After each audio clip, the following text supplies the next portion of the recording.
Você já parou para considerar a possibilidade de Deus não estar fora de você, mas dentro de você? Nesta palestra profunda e reveladora, Neville Goddard nos conduz ao coração do maior mistério já revelado. O plano de redenção de Deus não é externo, ele acontece em você. Aqui, o Evangelho deixa de ser história e se revela como experiência viva, onde o Criador do universo se faz homem, habita em você e desperta como o próprio Eu Sou.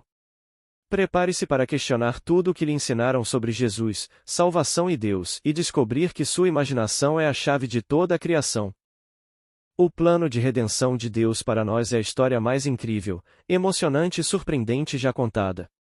É a história do Criador do universo, que nos amou tanto que se tornou um de nós e de como Ele está nos transformando à sua imagem, de modo que não somos mais a criação, mas o Criador. Não mais o feito, mas o Criador. O Evangelho nos conta como isso acontece. No Evangelho de João, lemos: No princípio era o Verbo, e o Verbo estava com Deus, e o Verbo era Deus. Ele estava no princípio com Deus. Todas as coisas foram feitas por intermédio dele, e sem ele nada do que foi feito se fez. Nele estava a vida, e a vida era a luz dos homens. Aqui vemos que o Verbo não apenas estava com Deus, mas era Deus, então, personificado. Continuemos. Ele estava no mundo, e o mundo foi feito por intermédio dele, mas o mundo não o reconheceu. Já foi estabelecido que ele é o Verbo, pois o Verbo se fez carne e habita em nós. A palavra grega traduzida como entre é a preposição em ou dentro. João completa esta declaração dizendo: Ele habita em nós, cheio de graça e verdade. João 1 versículo 1, 18. De repente, o nome Jesus Cristo é introduzido na narrativa, e o segredo é revelado, pois a graça e a verdade vieram por meio de Jesus Cristo. Portanto, o Verbo, cheio de graça e verdade, é Jesus Cristo.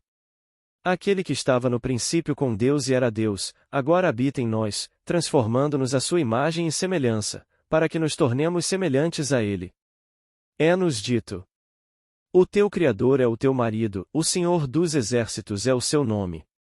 Se o teu Criador é o teu marido, não és tu a sua emanação, a sua esposa, até que a obra que ele começou em ti seja concluída?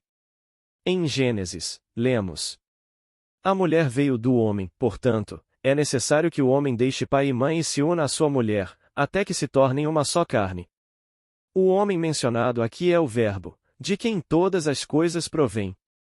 Tendo surgido do Verbo, somos sua emanação, sua esposa, à qual ele deve se unir até que nos tornemos um só corpo, um só Espírito, um só Senhor, um só Deus e Pai de todos. Como nós, os criados, podemos ser transformados no Criador? Através da história da transformação. Um dos nossos grandes poetas disse: Existe em todos nós um sentido mais íntimo onde a verdade reside em sua plenitude. Conhecer consiste em abrir um caminho por onde o esplendor aprisionado possa escapar, o que, na verdade, é uma saída para uma luz que se supõe estar fora. Se a graça e a verdade permanecem em Jesus Cristo em sua plenitude, e Jesus Cristo está em você, não está a verdade em você em sua plenitude? Seu esplendor está aprisionado dentro de você, esperando para se revelar. E quando isso acontecer, você contará sua história, sabendo que nem todos a aceitarão. Conhecendo seus pais terrenos, bem como sua formação educacional, financeira e social, eles não podem acreditar que Deus se revelou em você. Mas Deus não se tornou você apenas a ponto de vocês serem dois, você e Deus. Ele deixou tudo para se tornar um com você. Embora eu seja homem, o que você vê quando olha para Neville é a emanação de Deus, que se fez presente. Independentemente do seu sexo, você é a emanação de Deus, e ainda assim sua esposa, pois Deus é seu marido, seu Criador, chamado Verbo. O mesmo Verbo que estava com Deus e era Deus, tornou-se você quando, cheio de graça e verdade, se revestiu de carne. Você pode testá-lo e descobrir por si mesmo que Jesus Cristo está em você. Eu o testei e sei por experiência que essa presença que criou o universo é a minha própria e maravilhosa imaginação humana. Chamado Jesus no Novo Testamento e Jeová no Antigo, seu nome revelado é Eu Sou.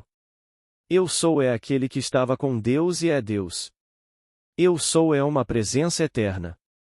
Quando eu imagino, Deus está agindo, enviando Jesus, pois quando você imagina, você se envia ao mundo para cumprir o que imaginou. Deus se imaginou como você. Ele assumiu uma vestimenta de carne e sangue com um propósito.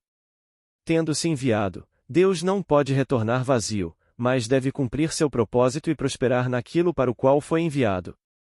Deus morreu para transformar aquilo que era sua emanação em si mesmo. Quando Deus despertou em mim, não éramos dois, apenas um. Eu sou aquele que teve a experiência. Eu sou aquele que empurrou a pedra e saiu do meu túmulo. Eu sou aquele que segurou a criança nos braços e ouviu o Filho de Deus me chamar de Pai. Eu sou aquele que experimentou a separação completa quando meu corpo foi dilacerado de cima a baixo. E quando a pomba desceu e me cobriu de amor, eu sou aquele que experimentou isso. Jesus, o seu eu sou, é a palavra que foi enviada para transformá-lo nele mesmo. Ele é o Criador de tudo, pois, embora você pareça tão limitado e incapaz de criar qualquer coisa aqui, você pode ver tudo aperfeiçoado em sua imaginação. Você pode imaginar um estado, permanecer fiel a ele e ele se tornará realidade para você. Ora, se eu sou se tornou tudo e você sabe que o imaginou antes que se manifestasse, e que se manifestou porque você o imaginou, então você descobriu que Jesus Cristo é a sua própria e maravilhosa imaginação humana. Eu gosto de esportes. Não vou às corridas com frequência, mas gosto de assistir à corrida principal na TV todos os sábados. Na semana passada, um jovem jockey chamado Angel Cordova foi entrevistado após vencer a corrida principal. Vestindo cores vibrantes e parecendo quase um palhaço de circo, ele foi questionado sobre sua habilidade como jockey e respondeu: "A habilidade de montar não tem nada a ver com vencer. Tudo se resume a se sentir com sorte. Eu poderia montar o melhor cavalo que existe, mas se eu não me sentir com sorte, ele não chegará em primeiro lugar." Esse rapaz chegou à pista se sentindo com sorte. Será que ele não se imaginou como um homem de sorte quando, no final das contas, levou para casa talvez $10.000 só por participar da corrida? Ele pode não saber que sua capacidade de imaginar e se sentir com sorte é Cristo, mas é, pois por ele todas as coisas são feitas e sem ele nada do que foi feito existiria. O jockey se imaginou como um homem de sorte. Ele não teria sorte se tivesse perdido a corrida. Somente se sentindo com sorte ele poderia levar o cavalo à vitória. Qualquer pessoa que tenha conseguido aplicar esse princípio terá sentido essa mesma emoção, pois o sentimento provoca ação, e nenhum poder pode deter essa ação chamada Jesus Cristo, a imaginação humana. João inicia seu prólogo no versículo 18 com: "Ninguém jamais viu a Deus, mas o seu Filho unigênito, que está no seio do Pai, esse o revelou." Nossos estudiosos afirmam que esta passagem grega deveria ter sido traduzida assim: "Ninguém jamais viu a Deus.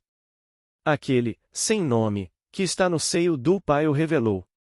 No primeiro versículo deste primeiro capítulo de João, estabelece-se que o Verbo é Jesus Cristo, que é um com Deus Pai. Portanto, sabemos que Jesus Cristo não é aquele que está no seio do Pai, então, quem é este unigênito? Examinei as Escrituras e o encontrei na figura de Davi. De fato, ele pode ser encontrado em todos os Salmos, como aquele único que pode revelar a você a si mesmo como Deus Pai. Posso lhe dizer isso de agora até o fim dos tempos, mas você não acreditará em mim com certeza até que Davi se apresente diante de você e o revele a si mesmo. Embora, após essa experiência, você permaneça limitado em sua vestimenta de carne, você saberá quem você é. E você continuará a usar sua veste de limitação até que seu ministério termine. Estudiosos tentaram estimar a duração desse ministério, afirmando que varia de alguns meses a 12 anos. Ninguém parece ir além de 12 anos, desde o momento da ressurreição até o fim do ministério. Eles não se referem ao nascimento físico do ventre de uma mulher, mas ao segundo nascimento do crânio do homem. Agora, voltemos ao princípio, que é a palavra, o significado por trás do plano. Esse significado estava com Deus, e de fato era Deus. Por meio dele todas as coisas foram feitas, e sem ele nada do que foi feito se fez. Ele estava no mundo. O mundo foi feito por ele, contudo o mundo não o reconheceu. Quantas pessoas hoje em dia conseguem atribuir seu sucesso ou fracasso à sua imaginação? O homem comum dirá: foi John Brown quem fez isso, ou a tempestade, ou o presidente. Apenas alguns confessarão que seu sucesso ou fracasso foi criado pela sua imaginação. Mas eu lhes digo: Cristo em vocês cria a sua vida, pois vocês são pura imaginação e a sua imaginação pode ser usada para o bem ou para o mal. Quando vocês pensam em Deus como um homem de imaginação, estão reconhecendo o poder por trás da máscara que Deus usa. Em vez de atribuir o mérito à máscara, louvem aquele que a usa, que é Cristo. É Cristo quem irrompe de dentro de nós.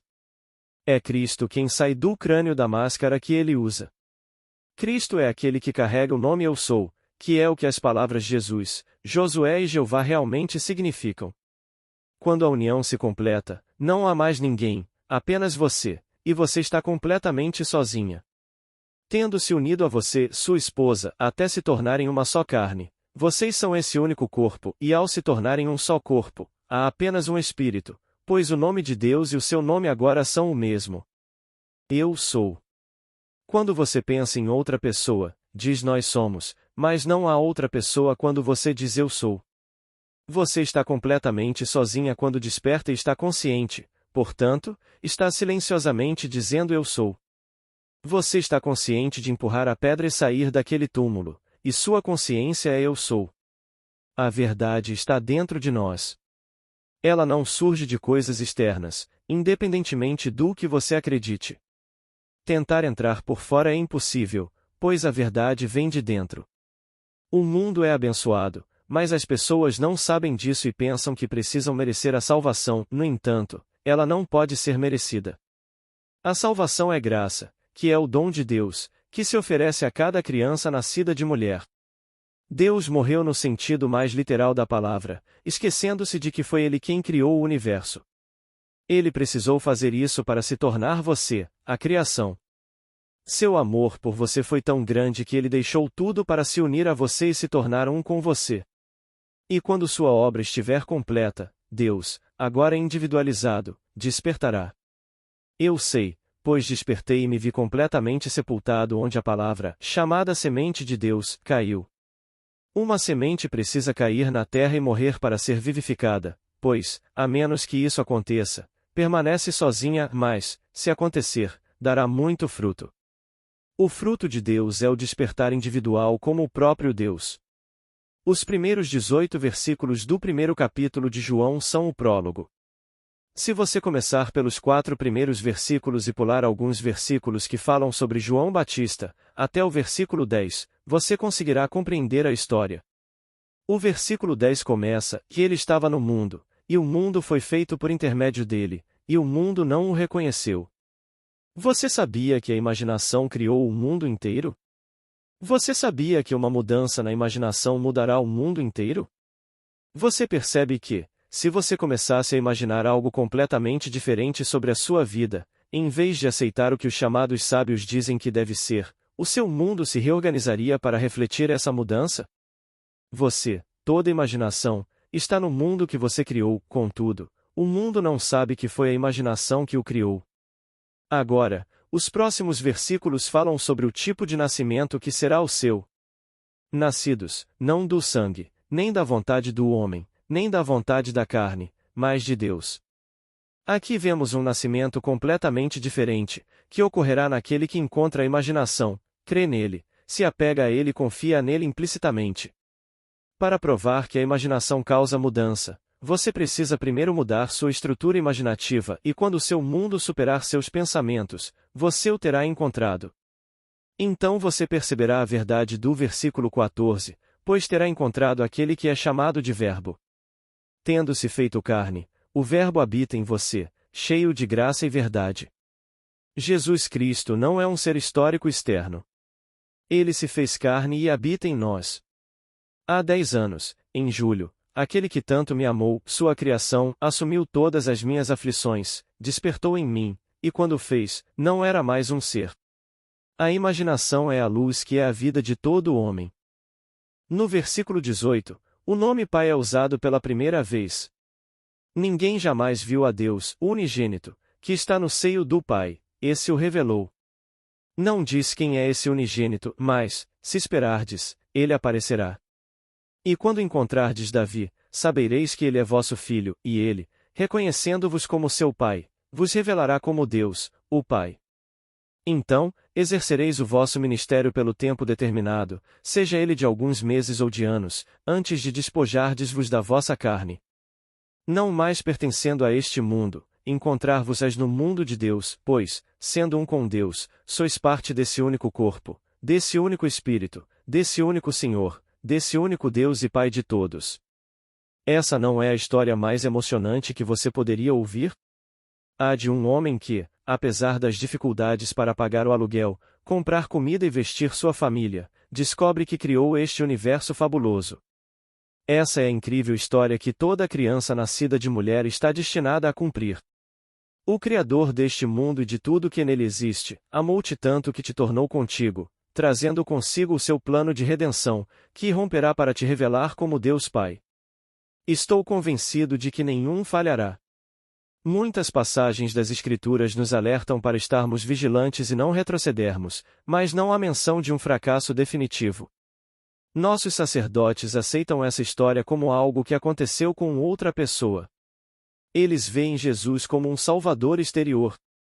Mas ele é o Verbo eterno de Deus, cheio de graça e verdade, que assumiu a nossa forma humana, de carne e sangue. Mesmo habitando em nós, ele permanece para sempre e continuará a fazê-lo, mesmo que nos afastemos, pois a minha palavra não voltará para mim vazia. Ela deve realizar o seu propósito e prosperar naquilo para que a enviei. Com o Verbo em você como o próprio Deus, embora você seja livre para se desviar, será conduzido ao seu propósito predeterminado, que é torná-lo a Ele mesmo, de modo que ninguém possa falhar. Não consigo conceber nada maior do que isso. Nenhuma história de mistério ou peça teatral se compara a esse conceito. Eis um amor tão grande que ele morreu para dar esse amor ao seu amado, dando-lhe vida, contudo, o mundo nem sequer sabe que ele existe. Ele está no mundo, o mundo foi feito por ele, mas o mundo não o conhece. O homem, caminhando pelas ruas, imagina o mundo ao seu redor, contudo, ele é incapaz de reconhecer a sua própria colheita. Deixe-me contar a história de duas senhoras que frequentaram meus encontros, uma aqui na costa oeste e a outra na cidade de Nova York. Ambas estavam em dificuldades financeiras. Não tinham dinheiro e não tinham a quem recorrer. Tudo o que lhes pedi foi que imaginassem ter segurança financeira. Uma delas imediatamente começou a buscar essa sensação. Todos os dias, ela imaginava ter todo o dinheiro necessário para satisfazer seus desejos. Então, um dia, ela visitou uma amiga e reencontrou um homem que conhecera intimamente há mais de 30 anos.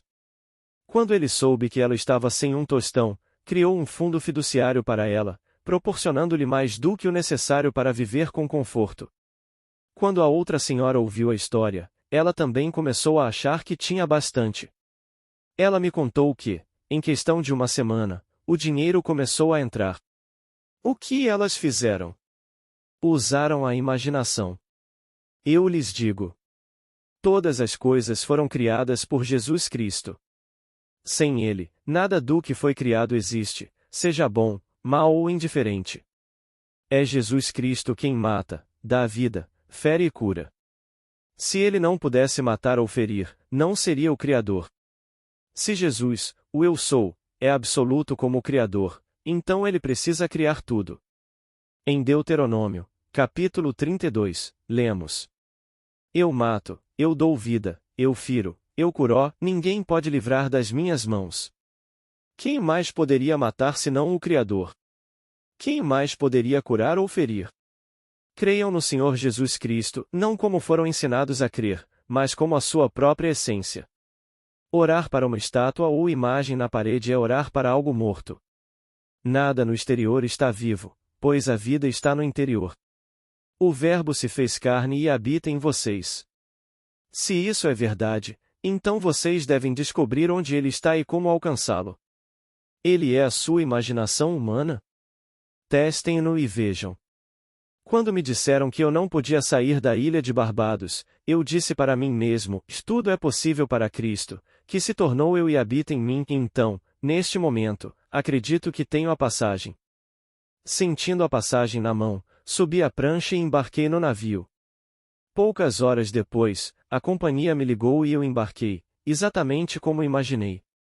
Se Jesus Cristo cria todas as coisas, então Ele tornou essa passagem possível para mim.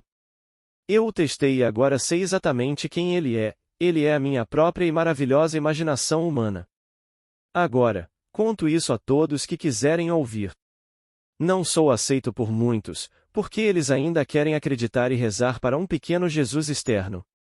Nos meus tempos de vaudeville, minha parceira de dança tinha uma imagem que ela chamava de Jesus. Com o rosto coberto de muita maquiagem, ela beijava a imagem 3 ou 4 vezes por dia para dar sorte. E quando não conseguia mais ver o rosto, rasgava a imagem e pegava outra igual. Esse era o pequeno Jesus Cristo dela. Ela não está sozinha. Centenas de milhões de pessoas acreditam em um Cristo externo e, portanto, são incapazes de acreditar nas minhas palavras. Exorto-vos a memorizar esses 18 versículos do primeiro capítulo de João, pois tudo está ali contido. São o prólogo, o prefácio do plano. A peça começa no versículo 19 e termina no capítulo 20, deixando o capítulo 21 como epílogo. Leiam as palavras com atenção e verão que Jesus Cristo é a palavra, cheio de graça e verdade. Essa palavra habita em vocês. Não precisam procurar a verdade no exterior, pois a graça irrompe subitamente de dentro. O mundo jamais verá a palavra através da vossa veste de carne, mas saberão que Deus cumpriu a sua promessa quando o plano de redenção de Deus se revelar a partir do vosso interior. Agora, vamos entrar no silêncio.